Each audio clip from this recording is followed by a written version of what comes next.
Malkajgiri parliament పరిధిలో ఉన్న cantonment నియోజకవర్గం నుంచి ఉన్నారు. అట్లాగే గణేష్ టెంపుల్ చైర్మన్ కూడా వ్యవహరిస్తున్నారు పిట్టెల నగేష్. నగేష్ గారు నమస్తే. ఈటెల రాజేందర్ గారికి టికెట్ వచ్చింది. ముందుగా మీ అందరికి కంగ్రాచులేషన్స్. థ్యాంక్ యూ అండి, థ్యాంక్ యూ వెరీ మచ్ అండి. మీ వన్ ఆఫ్ ద కాన్స్టిట్యున్సీ ఉంది కంటోన్మెంట్. మళ్ళీ ఎలక్షన్ కూడా అంటే ఎమ్మెల్యే గారు దురదృష్టవశాత్తు చనిపోయారు. ఎలక్షన్స్ కలిసి వస్తాయో డిఫరెంట్గా వస్తాయో తెలియదు, కానీ అక్కడ కొంత సానుభూతి ఉంటుంది కదా దానివల్ల. సానుభూతి ఉంటుందండి, డెఫినెట్లీ ఉంటుంది. అయితే ఇప్పుడు ఏంటంటే మెయిన్గా దేశవ్యాప్తంగా ఇప్పుడు ఎలక్షన్స్ అవుతున్నాయి.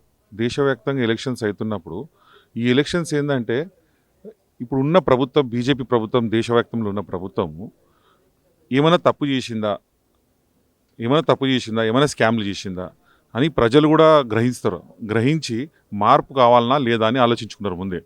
ఇప్పుడు ఏ కొనాన చూసినా కూడా నరేంద్ర మోడీ గారి ప్రభుత్వము మారవాలనేసి ఎవరికి కూడా థాట్ లేదు. మారవనీకి అనేది ఒక్క నిమిషం కూడా ఇంత కూడా థాట్ లేదు. ఎందుకంటే 370 మనం ఆర్టికల్ 370 రద్దు చేసి ఇప్పుడు మన దేశంలో ఒక భాగం అయిపోయి కొట్లాటలు లేకుండా చేసాడు. మనం 500 years నుంచి మన రామునికి ఇల్లు కట్టించి ఇంతవరకు ఎవరు చేయని సాహసం చేసాడు. మళ్ళీ చంద్రయాన్ ఏ కార్యక్రమం తీసుకున్నా కూడా ఒక బ్రహ్మాండమైన కార్యక్రమం ఉన్నది. కాబట్టి దేశంలో ఉన్న ప్రతి పౌరుడు కూడా ఈ ప్రభుత్వాన్ని మారాలనేసి లేదు. కాబట్టి ప్రతి ఒక్కరు కూడా బీజేపీకి, ఈ ప్రభుత్వంకి మళ్ళీ ఓటేయడానికి డిసైడ్ అయిపోయారు. అందులో కాకుండా దేశవ్యాప్తంగా డిసైడ్ అయిపోయినారు. దాంతో భాగంగా ఇప్పుడు నరేంద్ర మోడీ గారు మల్కాజ్గిరి కాన్స్టిట్యున్సీ అంటే 39 lakhs ఓట్స్ ఉన్నాయి. అంటే 7 కాన్స్టిట్యున్సీలో 39 lakhs ఓట్స్.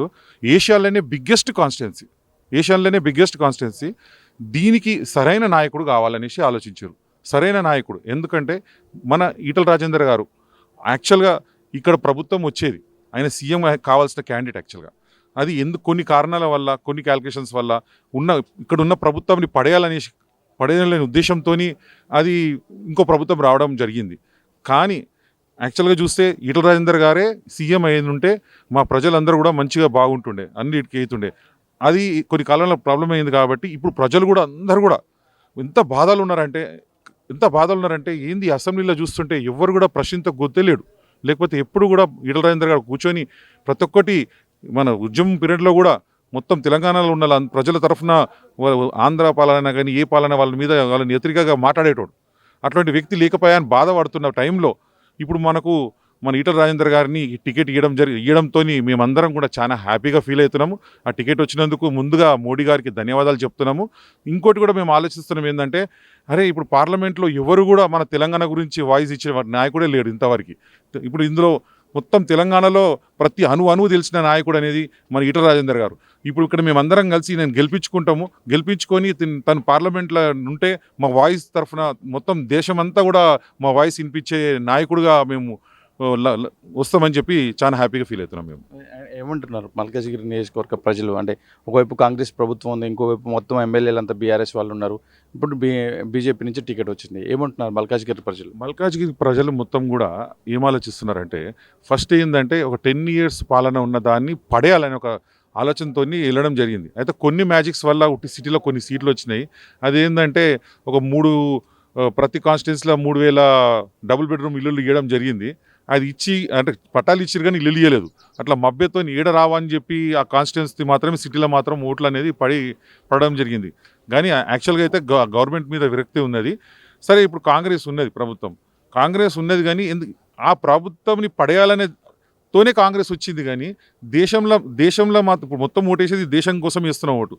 దేశంలో మాత్రం మోడీని చేంజ్ చేయాలనేసి మాత్రం లేనప్పుడు దీని గురించి ఆలోచించారు. కాంగ్రెస్ గురించి ఆలోచించారు. ప్రతి ఓటర్ కూడా మోడీ గారు ఇక్కడ మంచి నాయకుడు రాజేందర్ గారు కాబట్టి తనకే ఓటేయాలని చూస్తారు. ఇంకోటి మన కంటోన్మెంట్ కాన్స్టిట్యున్సీలో కూడా సానుభూతి అనేది అయిపోయింది. సానుభూతి ఏముండదు. ఎందుకంటే ఏదైతే నాయకుడు ఉండేనో ముందు సాయన గారు అతను మరణించినాక ఒకసారి ఛాన్స్ వాళ్ళ బిడ్డకి ఇవ్వడం జరిగింది.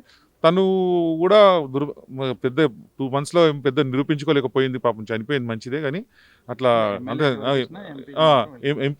ఎమ్మెల్యేకి ఎవరికి వేసినా కానీ ఎంపీకి మాత్రం 100% మన నరేంద్ర మోడీ గారి ప్రభుత్వంకే ఇస్తారు. Definitely decided.